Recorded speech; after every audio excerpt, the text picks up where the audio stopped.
Hello everyone and welcome to our International Relations Workshop. I'm here with my specialist today to give you our expertise in our respected areas in regards to Saudi Arabia. We've been doing this for about 5 years now, and businessmen and women such as yourselves have found it very informative and useful in making future international business related decisions. I'd first off like to thank you for being here once again, and I'm going to introduce who we are and what we're going to be talking about today. My name is Joey Swint, and I'm going to be covering some of the history and general background information of Saudi Arabia. Over here we have Zach Barr, who's going to be covering some of the cultural aspects. Marshall Skeeters is going to be covering the different business etiquette trends. Sean Granger is going to be talking about different economics. Patrick Valatka is going to cover politics, and Tyler Bowman is going to talk about tourism. So to get started, like I said, my name is Joey, and I am a historian that specializes in Middle Eastern studies. I'm going to be covering with you today some of the different background information, their 2 claims to fame, and as well as why they're big players in international business. Saudi Arabia was founded in 1932. They were founded on a monarchy government-based system, and they still persist on that system today. They're a relatively large population. There's about 27 million people, all of which 97% of them are of Muslim religion. They're a major country in the Middle East as they're surrounded by Yemen, Iraq, and the Red Sea. The 2 major events that really puts them on the map out there are the religious movements of the 7th century. They became a major Islamic hub as they have many destinations for religious pilgrimages and things like that. The second major thing was the discovery of oil in the 20th century. This gave them a big economic say in what happened globally, and it also is a major export as well as GDP component year to year. They are major international players. They are part of numerous organizations, so it shows that they are very involved globally. They are part of the Muslim World League, the World Trade Organization, and even the International Monetary Fund. As I shared with you today, I talked to you about some of the background information, their 2 major claims to fame, and how they're majorly involved internationally. So I just want to thank you, and now I'm going to hand it over to Zach, who will cover more of the cultural aspects. Thank you, Joey. Today I'll be covering culture. My specialty is I'm a cultural anthropologist specializing in Saudi Arabian studies. Today I'll be covering the culture differences of women, impact of religion, and the civil rights of American workers in Saudi Arabia. As I read, most of the reading I did, all the women said, when in Saudi, do as the Saudis do. There's these people called religious police that are in many of the conservative cities in Saudi Arabia, and if you're wearing like tight-fit clothing or Western clothing, they will either arrest you or force you to wear a bear, which is that right there. There are certain airline procedures that women have to follow, and when you're 45 minutes within Saudi Arabian airspace, you have to change out of your Western clothing or tight-fitting clothing, and you must put on an abaya or something that's loose-fitting. There's very little public interaction between men and women. And in negotiations, if a male escort is not present with a businesswoman, they will not do business. Also, at hotels, there are separate dining rooms. And one New York reporter found out the hard way when she was trying to rent a car to go to, I think, a conference 3 hours away, that she was unable to drive automobile, which is kind of hard to believe. And also, one thing to always take note of is the reading material that you carry around with you. They really frown upon people carrying around Vogue, Maxim, and all the girl magazines which I like to read. Also, now let me touch on the impact of religion. It is illegal to consume alcohol and listen to music publicly. They are a collectivist culture, meaning they put others before themselves. It is quite common when you compliment someone in Saudi Arabia on like their jewelry or something, they will actually give it to you just so you feel good or you're happy or whatnot. Their life is centered around their family. Many CEOs say they wouldn't even move from another city or move to another country if they were offered a $5 million bonus. That's how much they value their family being around them. It is a friendly environment, according to the World Bank of friendly relations in the index of 2012. Saudi Arabia ranks number 12, and the United States isn't even ranked in the top 20. The scheduling meetings, you have to schedule them around the 5 prayer times every day. This changes from week to week. It's basically in all the local papers. There will be, each city has regions, to where I think it's either 4 or 5 regions, and every region will have a different time where they're supposed to pray. And so you have to schedule your meetings around these prayer times, so there's no conflict. Also, more importantly, business during Ramadan, which is when they fast.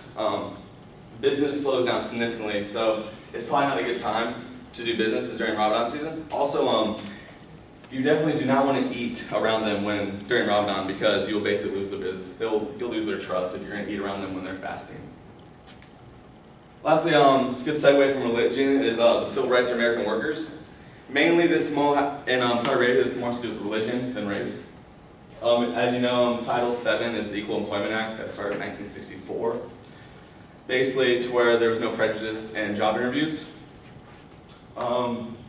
This mostly affects people of Christian and Jewish faith, and also women. And according to U.S. law, Title VII should be imposed outside U.S. borders. But the problem is, a lot of these companies are American-owned, but the people that work there are from Saudi Arabia. And so Saudi Arabia, they either have to choose to follow the law of their own country or follow the law of their employers. So they're kind of in a tough area right there. Today I covered the culture differences of women in Saudi Arabia, the impact of religion, and the civil rights of American workers. That concludes my presentation on culture. Thank you for your time. I will now hand off to Marshall, who's going to cover business etiquette. As Joey said, my name is Marshall, and I'm a public relations consultant for many large-scale firms aiming to expand their business overseas. And I had a double master's in global studies and international business from Notre Dame University. Today I'm going to be talking to you about business etiquette in Saudi Arabia, more specifically the business negotiation process and how it's absolutely critical in the make or break of a deal. Also meeting etiquette, how you schedule it, where they'll be located, as well as business attire, and how these can all affect whether or not you come away from Saudi Arabia with a new firm partner. Now, business negotiating, the decision-making process in the kingdom is extremely bureaucratic, so it has to go through several layers of approval. Now, you're going to have to be extremely patient, and you have to know this before going over there, because if you become frustrated, they will see this and show that you are not truly interested in working with them and developing a partnership. So it is extremely important that you are patient and accept the fact that their customs are bureaucratic, and it goes through several forms of acceptance, as well as price negotiation. This is absolutely critical, in that you must understand that if you're buying a product from Saudi Arabia, they're going to shoot a lot higher than you would typically aim for in terms of price, and they're going to offer you a lot less if you're selling them a product or service. So knowing this going in is very important, in that you can reach a middle ground and not offend them in the process. Now, business meeting etiquette, this is also another very important aspect. Scheduling a meeting must take place months in advance, just so you show them respect, and as well as the fact that appointments are absolutely necessary. There is no last-minute hookups for Saudi Arabia. You will not get a meeting with a different firm. The meeting environment is typically in public until a development of trust is formed, and this is once you establish grounds with these companies after several different business relationships, you can start to form more private meetings and a relationship of trust, and this can only aid your firm in the long run. Now, the order of precedence is, like I said, the kingdom is very hierarchical, so you must start with the person who is highest ranking and work your way down and show them respect and the regards to their importance, and this can open up the doors as well as show you the respect, and you can eventually lead to the price negotiating only if you work with the highest person in the business firm. And when in Saudi, according to quintessential.org, is not mandatory, but it is very highly suggested that you remove your shoes when walking into a room, and that you embrace their culture, and ultimately you don't show them it's the my way or the highway aspect, and this can only allow them to be more open to you as a company. Now, dress etiquette. all of you know, Saudi dress is very, very conservative as far as women and men, as Zach mentioned earlier, and you can see in the picture above. Now, what is expected? It's not mandatory that you wear these in business meetings, but it is highly regarded. And if you do show the respect to Saudis in wearing their traditional dress, according to a study in Michigan State, it increases your chances of setting a partnership in 80%. And what is expected from women? No form-fitting dress at all. You must be covered. Only hands and face are visible. And really the only thing you could typically wear in that situation that isn't form-fitting and covers your entire body is the traditional Saudi dress. And for men, it is business suits, and it must cover you from the navel to the knee. You can wear short sleeve shirts, but it is mandatory that you wear a nice suit for, like I said, the traditional dress in order to formulate a partnership in Saudi Arabia. I'd like to thank you for listening. As I mentioned, business etiquette. It's important that you know the negotiation process. It's important that you know what kind of situation and environment you'll be getting into when forming a meeting with Saudi Arabia, as well as dress attire. If you follow these, it'll only enhance your chances even more of developing an overall partnership with a Saudi Arabian company. Now I'd like to thank you for listening, and now I'll hand it off to Sean to talk about Saudi Arabia's economy. Good afternoon. As my colleague said, my name is Sean Granger. I am the head chair of the Department of Economics at Northwestern University. Today, I'm going to cover the history and current state of the Saudi economy. Of course, you can't talk about the Saudi Arabian economy without addressing oil. And finally, I'll close with some future predictions and forecasts for the direction of the Saudi Arabian economy. To start with a little history, before the 1930s, the Saudi Arabian economy was predominantly a subsistence agriculture-based economy, which meant that they were simply majority of their GDP was put towards feeding their own people. Along with the discovery of oil in the 1930s, they established a command economy. The difference between, which is significantly different from the free markets under which the United States operates. Command economy is run by a centralized, Saudi Arabian centralized authority, and they make any large decisions for all major sectors of the economy, ranging from production limits to any kind of budgetary limits. In the 1930s, they moved to the command economy. In 1973, they found themselves in conflict with the U.S. and through embargoes imposed on them because of the United States arms deal with Israel over the war during the War of Yom Kippur. This drove the global demand. This drastic rise in the price of oil caused global initiatives for research and development and mining, which thereby drove the cost of oil down, causing a worldwide oil glut, which caused the price of Saudi oil to go down, and today it has normalized.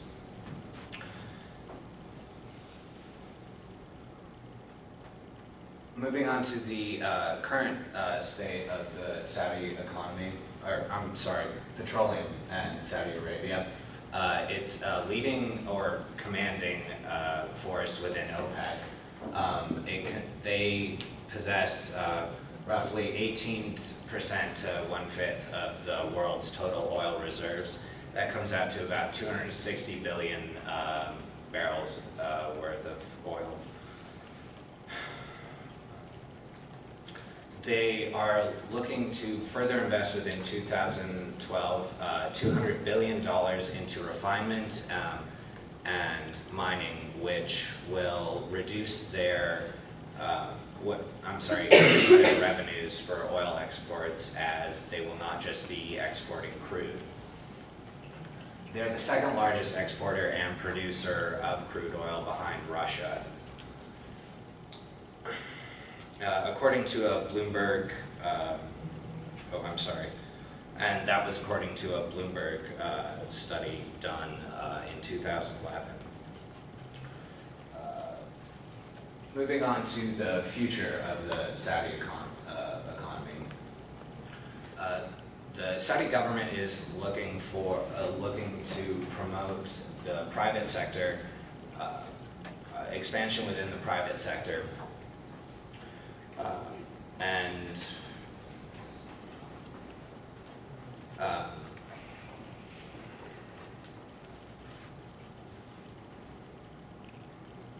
within the areas of energy and telecommunications, which they plan to privatize within the decade. The Saudi economy earlier this year was predicted, the growth rate of the Saudi economy was predicted to decrease from 6 to 3% earlier last year, and they've actually exceeded those expectations, and they are currently growing at around 5%.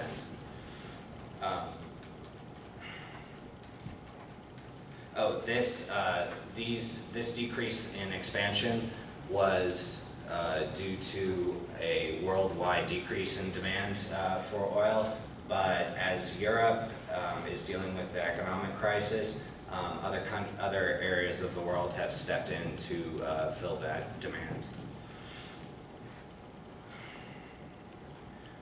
Lastly, they are looking to, Saudi is known for its construction industry. That is going to be the largest sector of growth in 2012. They are known for the Makkah Royal Clock Tower, which is the second largest freestanding structure in the world, and as well as their many construction conferences and events. With that, I'm going to pass it off to my colleague, who is going to discuss Saudi Arabian politics. Good afternoon, everybody. My name is Patrick Volodka. I was a political science major, and I specialized in Middle Eastern, specifically Saudi Arabian politics. I'm here to talk to you today about 4 specific elements of the economy, or about the politics, and obviously you can't talk Saudi Arabian politics, being an absolute monarchy, without the king, his descendants, and the royal family.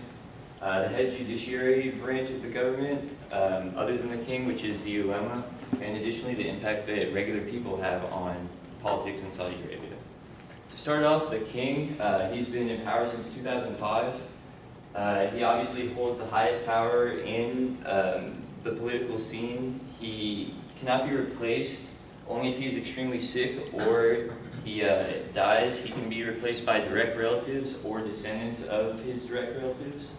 Currently, he established a conference, kind of corrupt, with a bunch of his sons concerning who will be the next ruler, so it's obvious that they hold considerable power within the political scene in Saudi Arabia.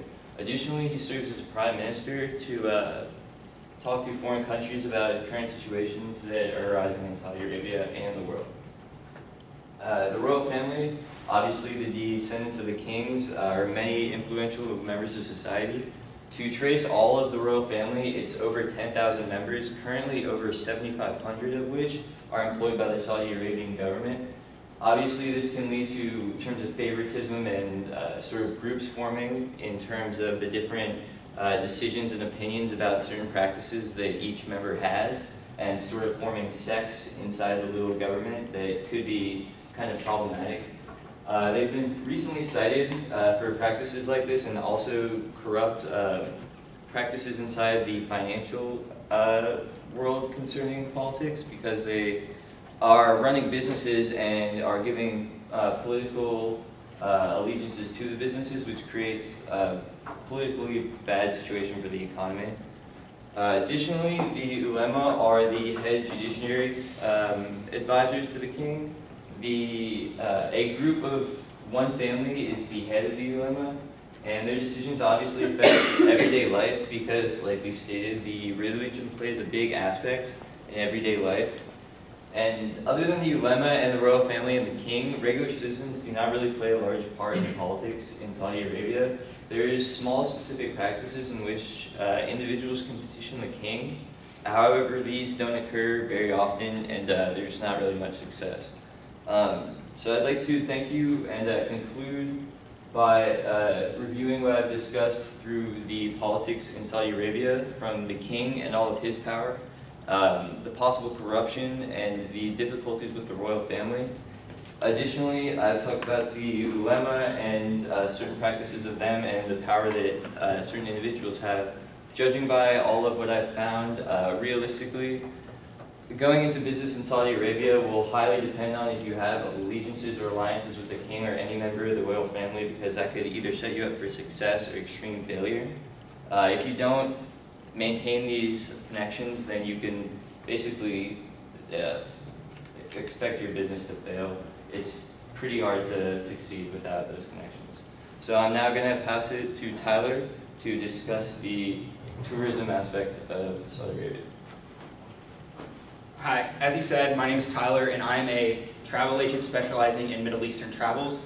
Today I'm going to review some of the restrictions to get into the country, where to go once you're there, and transportation in and around the country. Some of the restrictions that are in place is you have to have a valid passport that's at least valid for 6 months. So if your passport expires next month, they will not let you in the country. You have to have a pre-approved visa, whether it's for business or for personal travel. You cannot have a stamp from Israel in your passport or indicate any reason that you have been to Israel or were born in Israel, or they will not let you through customs. And women must be met at the airport by their spouse or a sponsor or escort, or they will experience extremely delayed times getting through the airport. Once you're there, where to go? Riyadh is the capital city. It's the largest city. It's pretty much dead center in Saudi Arabia. There's a lot of museums, malls, and very many historical sites to visit. There's Abaha, which is a popular summer tourist resort city. There's Mount Suda, which has amazing views, and there's a hotel on the top that's supposedly very nice. There's the Turkish fort and the Habala hanging village, which has a lot of shops and little markets that you can visit. There's Taif, which is the old summer capital, and it's a very popular resort city. This is where the royal family lived during the summer, or used to live during the summer to get away from the heat of the capital city. There's the rose plantation there, and a lot of the rose oils are used for high-end perfumes. And there's the Al Rudolph Park, which is a large park that has trees growing out of granite, and there's actually a zoo there. And then there's the actual palace that the royal family used to live in, and that's now a museum. Transportation. To get into the country, the best way is airport by plane. There's 4 international airports. Then there's the Saudi Arabia Public Transportation Company that offers bus services throughout the country and to all the neighboring countries. So if you're already in another country, you can take a bus over. There is car rentals that feature, in the country they have some of the cheapest gas in the world, but women can't drive, so that could be a bit of a problem. And then once you're in the cities, the best way to get around is taxis. They're readily available. And I hope I gave you a better insight about some of the restrictions to get into the country, what to do once you're there, and transportation needs throughout. With that said, I'm going to turn it back over to Joey, who will conclude our presentation. Thank you. So to wrap things up for you, I talked to you today about the different history and other background information. Zach shared with us cultural differences and how religion plays a big part in business. Marshall Skeeters, he talked about business etiquette and the process of negotiations. Sean talked to us about the economy and how oil plays a big part in that. Patrick talked to us about politics and the political hierarchy, and Tyler just shared with us the different tourist things and destinations. So thank you all for being here today, and if you have any questions, now would be the time to ask.